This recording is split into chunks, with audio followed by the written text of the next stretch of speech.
또 나는 어떤 계획에 열중하고 있어서 결혼을 생각할 형편이 못 되었다. 그녀의 말에 의하면 젊은 장사꾼으로 전해보시라는 사람이 그녀와 살고 싶어 하고 있는 모양이었다. 그 사내와는 그녀의 집에서 한두 차례 만난 적이 있었다. 그는 내게 진실한 사내로 보였다. 세상 사람들도 그렇게 보고 있는 듯 했다. 이 사내라면 틀림없이 그녀가 행복하게 되리라 생각하고 나는 그녀가 그와 결혼하기를 무척 원했다. 과연 그 뒤 그는 그녀와 결혼했다. 나는 그들의 순결한 결혼을 방해해서는 안 되겠다 싶은 생각이 들어 이 귀여운 여인의 행복을 기원하면서 출발을 서둘렀다. 그러나 이 기원은 슬프게도 아주 짧은 동안밖에 이 세상에서 이루어지지 않았다. 왜냐하면 그 뒤 결혼해서 2년인가 3년 만에 그녀가 죽었다는 말을 들었기 때문이다. 여행 도중 절실한 애석감에 사로잡혀서 내가 느낀 것은 의무와 덕행에 대해서 치르는 희생은 무척 고통스러운 것이기는 하나 그것이 마음속에 남겨주는 감미로운 추억에 의해 충분히 보상된다는 것이었다. 그 뒤로는 이때의 일을 생각하면 아주 그러한 감동을 받게 된다. 나는 전번 여행에서 좋지 않은 면에서 파리를 본 것처럼 이번엔 화려한 면에서 파리를 보았다. 그러나 내 숙소는 그렇지 않았다. 왜냐하면 보르드시가 가르쳐준 주소를 찾아가 솔본너 대학 못 미쳐 꼬르디에 그리어 여관 생깡땡에 묵게 되었는데 지저분한 거리, 너절한 호텔, 깨끗이 못한 방이었기 때문이다. 그러나 이 꼴이었지만 그레세니, 보르드니, 마블리, 꽁티아크 두 신부들과 그 밖의 많은 훌륭한 사람들이 묵었던 곳이다. 공교롭게도 이때는 그런 훌륭한 사람들은 없었다. 다만 한 사람, 본너뽕씨라는 절름발이 시골 신사를 발견했다. 소송을 좋아하며 엄격한 말씨를 뽐내려는 사람이었으나 이 사람 덕으로 현재 내 친구 중 가장 나이 많은 로갱씨를 알게 되었고 또 역시 그의 덕으로 철학자 디드로와 알게 된 것이다. 디드로의 이야기는 앞으로 하게 될 것이다. 나는 파리에 1741년 가을에 도착했다.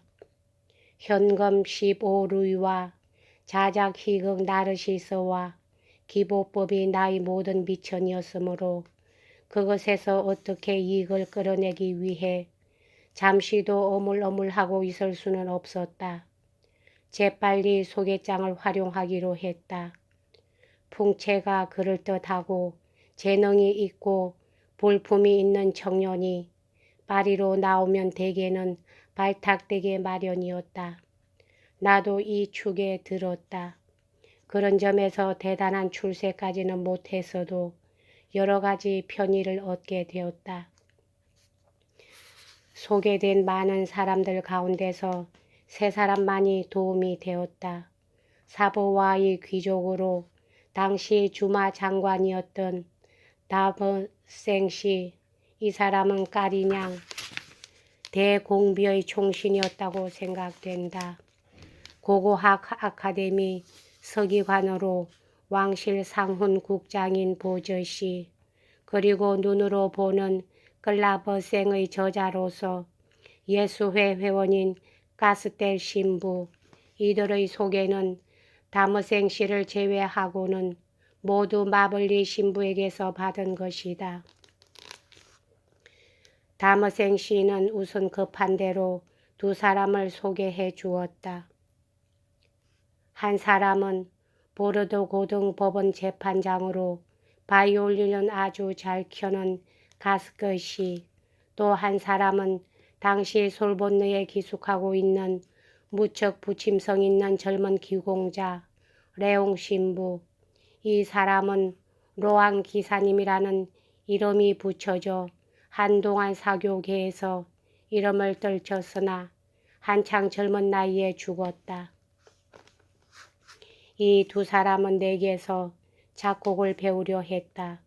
그래서 나는 몇 달 동안 두 사람을 가르쳐 주었다.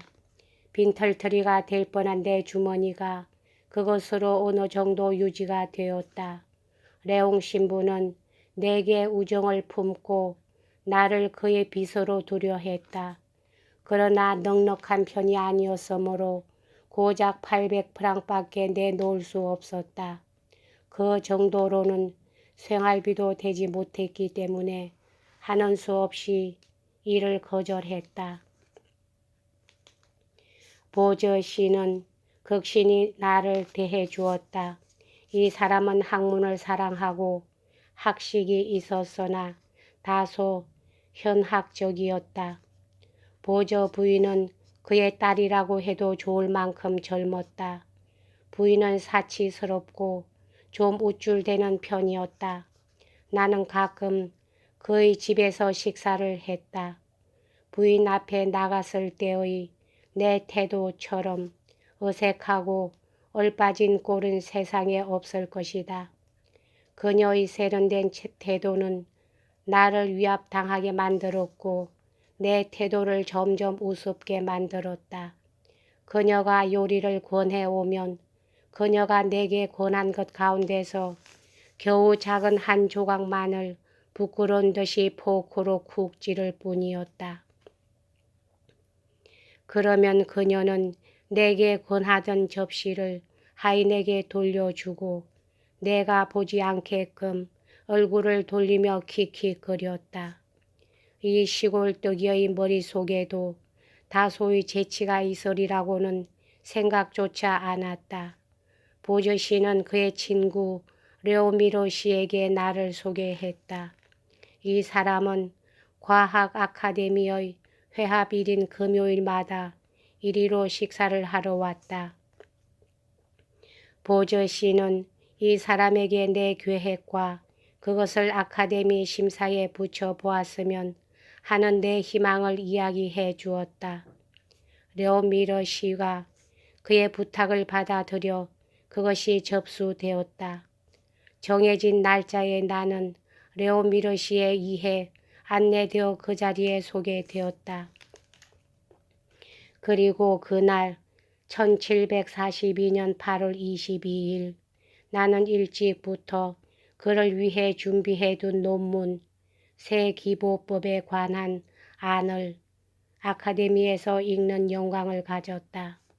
이 이름 있는 회합은 물론 무척 엄숙한 것이었지만 보저 부인의 앞에서보다는 훨씬 덜 두려웠고 낭독도 답변도 웬만큼 해냈다. 논문이 합격도 됐고 찬사를 받게 되는 바람에 기쁘기도 했고 의외이기도 했다. 아카데미에서 그 회원도 아닌 사람이 당황하지 않을 줄은 상상도 못했던 일이다. 나를 위해 구성된 심사위원은 물리학자인 메랑, 화학자인 엘로, 천문학자인 버시 등이었다. 세 분 다 분명 훌륭한 재능을 가진 유명한 분임에도 틀림이 없으나 한 사람도 음악을 알지는 못했고 적어도 내 안을 심사할 만한 지식은 없었다. 이들 여러분과 토론을 거듭해 가는 동안 의외의 느낌이 들면서도 내가 확실히 믿게 된 것은 학자라는 사람들은 다른 사람에 비해 편견이 적기는 하지만 자신이 갖는 편견에는 도리어 강한 고집을 부린다는 것이었다. 그들이 반박하는 대부분이 근거가 약하고 잘못되어 있음에도 불구하고 그리고 하긴 내 답변이 소심하고 용어도 서툴렀지만 단호한 논거를 가지고 있었는데도 불구하고 결국 나는 한 번도 그들을 설복시키고 만족시킬 수가 없었다. 무언가 그럴듯한 문구로 덮어놓고 나를 반박해 왔다. 너무도 경솔한 말투에 나는 그저 어이가 없을 뿐이었다. 어디서 캐낸 건지는 모르나 수에띠 신부인가 하는 수도사가 전에 숫자로 음계를 기록하는 방법을 고안해 냈다는 것이다. 내 방법이 새로운 것이 아니라고 주장하는 데는 그것으로 충분했다. 그것은 그렇다고 해두자. 왜냐하면 내가 수에띠 신부의 이야기를 들은 기억이 없는 것과 그리고 또 옥타브를 고려해 넣지 않고 평조의 일곱음을 표기하는 수에띠의 방법이 모든 악보, 즉 그가 미처 생각 못한 음부, 기호, 휴지부, 옥타브, 소절, 박자, 음의 장단에 이르기까지 전부 숫자로서 쉽게 표기할 수 있는 간단하고도 편리한 내 발명과 전혀 비교도 안 된다는 사실. 그러한 것이 있다고 하더라도 일곱 음부의 극히 초보적인 표기법에 관해서는 그가 최초의 고안자가 된다고 해서 조금도 틀린 것은 아니기 때문이다. 그러나 위원들은 이 유치한 고안을 지나치게 중요시하고 또 그것만에 그치지 않고 방법의 근본 문제로 들어가자 그때는 이치에 맞지 않는 소리만 하고 있었다. 내 방법의 최대 장점은 이조와 음부 기호를 폐지하는 것이었다. 즉 곡의 첫머리에 있는 오직 하나의 첫 글자를 바꾼 것으로 가정만 하면 동일한 악보가 무슨 조로든지 마음대로 기록되며 이조될 수 있게끔 되어 있는 것이다. 위원들은 파리의 시시한 음악가들로부터 이조에 의한 연주 방법은 아무런 가치도 없는 걸로 듣고 있었다. 그래서 그들은 그 주장에서 출발해서 내 방식의 최대 특색으로 되어 있는 장점을 항변의 여지가 없는 난점으로 만들어 버렸다. 때문에 그들은 내 악보는 성악에는 좋으나 기악에는 좋지 않다는 결론을 내렸다. 사실은 성악에 좋고 기악에는 더욱 좋다는 결론을 내렸어야 했을 것이었다. 그들의 보고에 근거하여 아카데미는 무척 훌륭한 찬사로 가득 찬 증명서를 내게 주었으나 좋은 말을 늘어놓은 그 밑바닥에는 아카데미가 내 방법을 새로운 것으로도 유용한 것으로도 판단하지 않고 있는 것이 뻔히 들여다 보였다. 나는 현대음악 논고라고 제목을 붙인 저술에 의해 이것을 세상에 호소하기로 했으나 이 저술을 그런 종이 조각으로 장식해야 한다고는 생각지 않았다. 여기까지 하겠습니다.